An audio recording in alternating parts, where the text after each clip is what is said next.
starts now. Thanks for joining us. I'm Lauren Thompson. As we near the end of the year and enter this final week before Christmas, there's no shortage of Michigan political news for you. A major announcement from GM in the form of a new plant to be built in the capital region is also grabbing headlines. Our Capitol correspondent Tim Skubick and the Rundown's Jorma Duran break it all down. It's time to get updated politically here in the state of Michigan, and nobody better than this man right here, Tim Skubick. Tim, good to see you again, and let's just jump right into it. $2.5 billion, I think, is the total to try to build a GM battery plant here in Lansing.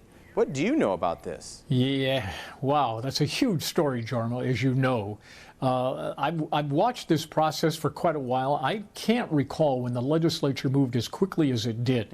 Let's just take you back 79 days to when the governor and the Republican legislature woke up to headlines that said, Ford Motor Car Company building battery plants not in Michigan, down south in Tennessee and Kentucky. And guess what? There was some concern in the Whitmer administration that looked ugly. The Republicans said, wow, we got to do something. And 79 days later, they did something. They passed a new incentive package that could help to nail down that GM battery plant, not down in the south, but right over there in Delta Township near Lansing.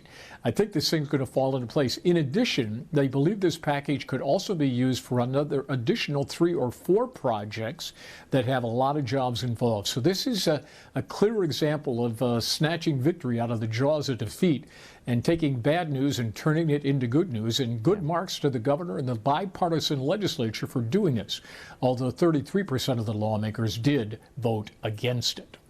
Yeah, but it's what Michigan does. We do cars, and this is the next generation of cars, and I think it's fantastic. Lansing, this area, the greater Lansing area. Yeah, it's an amazing thing, and as people have said, the auto industry that you and I grew up on is going to, in the next 5 to 10 years, going to look completely different. And if Michigan wants to remain the car capital of the world, it's got to get in the game. And the governor, with her signature on this legislation, will have Michigan back in the game.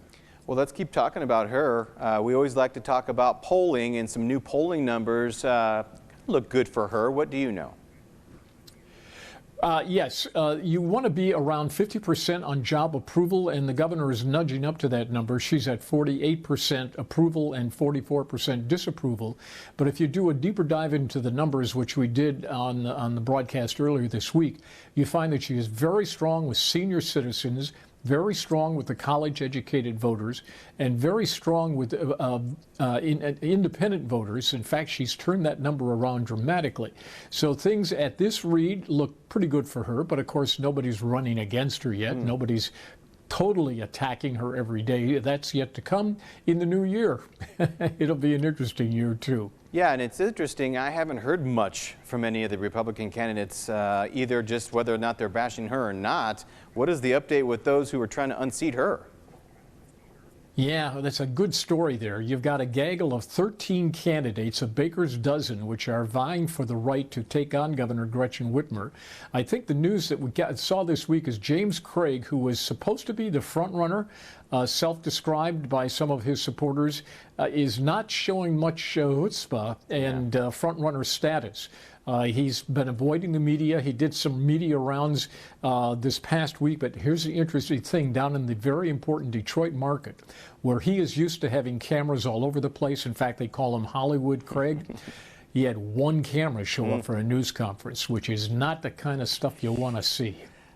Not what you want to see. Tim, it's always good to hear from you. Thank you so much. Likewise, have a great holiday, get some rest, and we'll see you on the other side. Bye-bye.